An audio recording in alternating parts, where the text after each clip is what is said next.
Good evening. We're going to have a little less formal video this evening talking about the first axial period. And I don't want to spend too much time on it before we go on to my discussion of my conception of the second great axial period, that we are in a great axial period. And I'm very anxious to discuss really the second axial period. As we said, Zarathustra was sort of the grandfather of the first axial period, and I'm going to take Galileo as the grandfather of the new axial period. We'll talk about the great shift between the time from Galileo to Stephen Hawking and beyond. Now, there's some interesting things to think about in the first axial period, because it took place at a time when you had organized city-states and some of the petty empires in the beginning, and went through the great imperial period. The Assyrians, the Babylonians, Egypt, and through Alexander the Great and into the present, the imperial age, which ended effectively with the First World War, but the decolonization that took place after the Second World War, which was much more rapid and profound. When we look at the axial era, we see this huge transformation in thought. And the great leaders, the architects really of the axial period, most of them became prominent at a time when there was great stress, a war, an invasion, an impending invasion, some catastrophe of some kind. And also, when you had governments forming, you were moving from the priest-king into the god-king, or the king, who somehow gained prominence over the high priests, and you formed more modern types of city-states and societies and civilizations. Now, in the process of it, there was a large gap that developed between the lower classes and the nobles and those who surrounded the king immediately. So much of what was taking place during the first axial period was social critique, and a real criticism and critique of society and culture as it was forming. And this was because the thinkers of the era, who had now the luxury of developing philosophy and of thinking seriously about personhood and structures of civilization, were all concerned with social justice. This was a very great concern in the first axial period.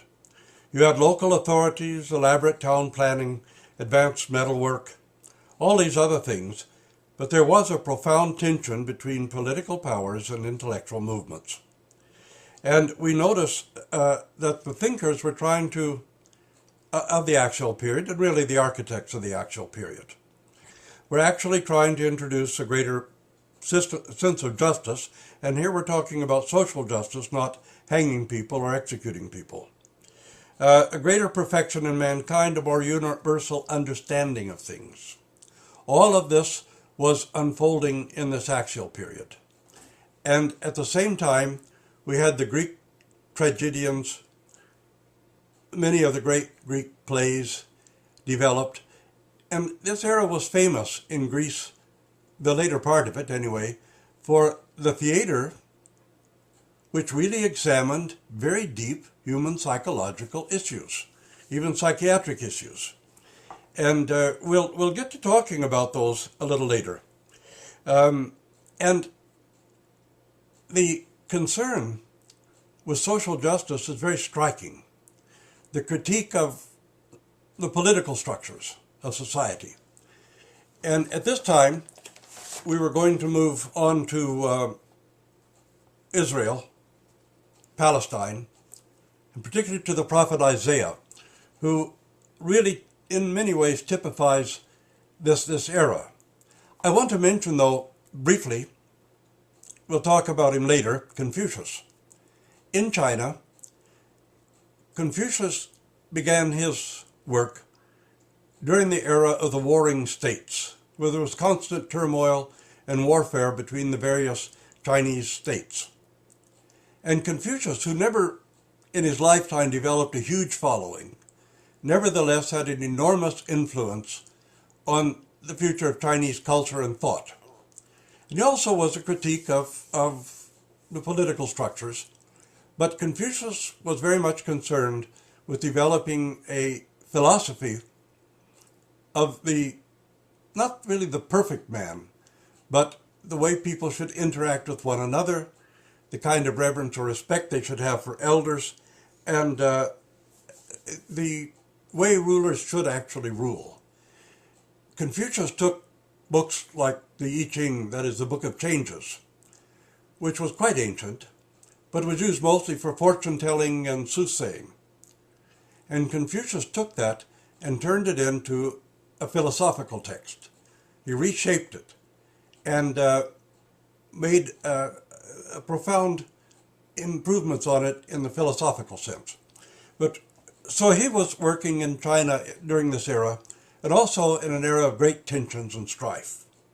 The prophet Isaiah was prophesying just before the Assyrian invasion, which ultimately destroyed the northern kingdom. You'll remember that the 10 tribes just simply vanished. Ephraim ceased to exist as an entity of any kind. And Isaiah was warning Judea. Hosea and Amos were trying to warn the kingdom of Israel at the time, but Isaiah was working in Judea. And Isaiah was trying to prevent Judea from taking sides in a war, particularly with the anti-Assyrian group. And of course, Egypt was afraid of the empire of Assyria and was trying to drag all of its client states, like Gaza and along Palestine into Lebanon and Judea and Israel, trying to goad them into becoming a real buffer and fighting against Assyria. And Isaiah was telling Judah, just be quiet, just be calm, don't get involved. Just stay here, be insignificant, be out of the way, and don't concern yourself with this.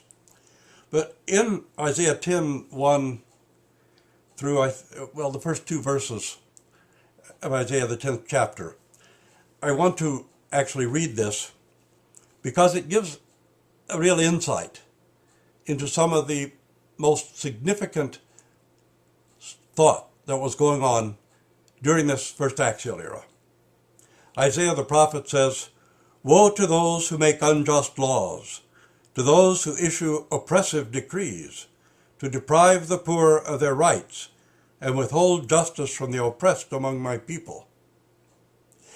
These critiques of the political structure and society are extremely important because they're really the beginning of the development of human rights. They're really the forces that shaped later philosophies to give us things like our Charter of Rights and Freedoms in Canada and the rather lesser Bill of Rights in the United States and even the United Nations Charter of Rights. So when we talk about this great Axial Era, we're really talking about the development of social thought, of the critique of governments, of the critique of politics, of the critique of the structures of society, by men who we call prophets because they had the courage. And they could speak to kings and rulers and emperors, often without fear. Sometimes they paid a supreme price, but they did speak without fear. And this is particularly true in Israel and in Judea, where the prophets were divinely inspired and speaking in the name of the God of Israel, in the name of the God of Judea, and trying to counsel in a way that would actually bring people to a better understanding of God and what God was really all about. We'll notice in the holy prophets that we get a rather different view and understanding than we do from, say, Judges, Chronicles, the books of Kings, and all these others. When the prophets speak, we hear things like, woe to those who make unjust laws, to those who neglect the widows, the poor, and the orphans, and to those who deprive the poor of their rights. And these are words that we should really remember. We're going to see some of this also in the second axial period, but we're also going to see a shift in the whole structure of human thought. And particularly in the 21st century, when we'll actually see some transformation in the human brain and the way the brain becomes wired. And this is very significant for us, not to lose track of these very significant ideas and ideals from this first great axial era. And we're going to read a little bit more in the next broadcast on this from some of the holy prophets, but particularly Isaiah, because in my view, Isaiah really typifies this first axial period from the point of view of the concept of the critique of society and social issues, the critique of politics and of government, and of the structures of society. What the Greeks at Miletus were doing is something radically different. And they're of great significance as the foundation of the philosophies that came to us in Western Europe and even in North America later on. But theoretically, the scripture also has a profound influence on how we think and how we approach society and culture. So it's very important to read what the holy prophets had to say about it and think about it in that context, but also to compare it with the things that Confucius was teaching, the things that the Zoroastrian, the followers of Zoroaster, his disciples were teaching in the Indo-Aryan world. Not so much Buddha, because Buddha was more interested in sort of being outside of society and culture. But in the Hindu world, we also had the critiques of society and culture. And this is one of the more significant aspects of this whole axial era. People are thinking about how life should be structured, how government should be structured, and what their obligations were, not simply what the rights of nobles and kings were. And it took centuries before this really developed into any kind of concrete concept or system of human rights, of the rights of individuals, and also of commonweal, that is the common good of the whole society, from the poorest to the richest, and not the wealthiest only. So as we continue this study, we'll move very soon now into discussions of the second axial period, but we're going to read from Isaiah and Ezekiel, from Hosea, and a few others, and compare that with some of the earlier thought in further east. And also take a brief look at the impact of the Egyptian ideals on religion and theology, and then go to the great Greek tragedians, the ones who wrote these plays which had an almost startling insight into human psychology and the structure of the human mind at the time, and the temptations and the problems that humans get themselves into. And then look also at, well, first Miletus, but then the other philosophers who came upon such ideas as atomic theory in a rather primitive fashion, but nevertheless had by intuition and insight that there was some kind of a particle that was atomos. You couldn't split it or cut it beneath a certain size. And this atomic theory, by intuition, it was the intuition of these Greek philosophers and science that can really amaze and astonish us. Because without the equipment that we had later, their minds could penetrate by thinking deeply, by observing things around them, and by seeking the great answers to the great problem of permanence and change. We wouldn't even get into the architecture of the ancient world, because the architecture of the ancient world is far more stunning than anything that has been created in the 18th, 19th, 20th centuries, 21st century, because it was done by hand. It was done without the equipment, without the computers, without the CAD programs, without any of the kind of materials that we have in our day, and yet incomparable structures were built and created with a deep understanding of geometry and other mathematical sciences, which were arrived at by the power of the human mind, which sometimes we think they had a power of thought and a power of understanding, but most of all a power of remembering, of handing down information and knowledge generation by generation in oral form as they gradually invented and developed writing, in which things could be transmitted by writing. And the accomplishments in the ancient era of this great axial period are really still to this day so stunning and so startling.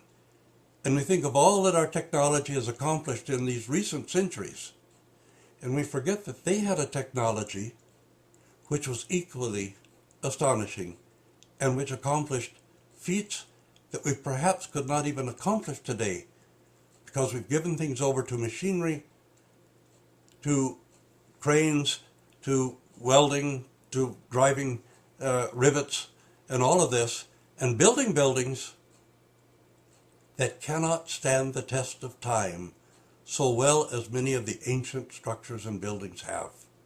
So this is also a part of this axial era. The mind of mankind began to penetrate so deeply into the realities and into the abstract,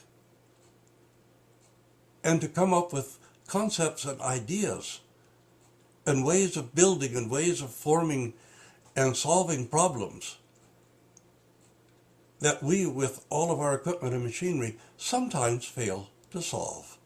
And this is something that we have to think about and look back with a great deal of respect toward the ancients and toward this great axial era, when so much so profoundly developed that made it possible for us to build upon that foundation and come to the point where we are today, and now seeing ourselves shifting away from the paradigms and many of the concepts of that great axial era. We find ourselves in a second axial era, which is also astonishing and also very profound, and which really gives us a perspective not simply on the world around us, but a whole new concept of the universe itself. So that now we're thinking outside of what can be seen with the naked eye. We're thinking outside of the formulas and the mythologies that were created to try to explain the inexplicable in the heavens above us. And we're thinking on this great universal scale and about the intricacies of the universe itself. And now not how we fit into this world around us, but how we fit into the universe. And so we'll get on to that era topic shortly, but we'll have about 3 more broadcasts about the first axial period first, because it really is so worth studying and so worth understanding the nobility and the greatness of the human spirit. And seeing it in that setting makes it somehow more profound. And I hope that people who are watching or people who are interested in this will rather grasp this aspect as well. Thank you all, and God bless you. And we thank you for watching our YouTube channel, and we do welcome your comments and your critiques and any suggestions or questions that you might have. So thank you all, God bless you, and good night.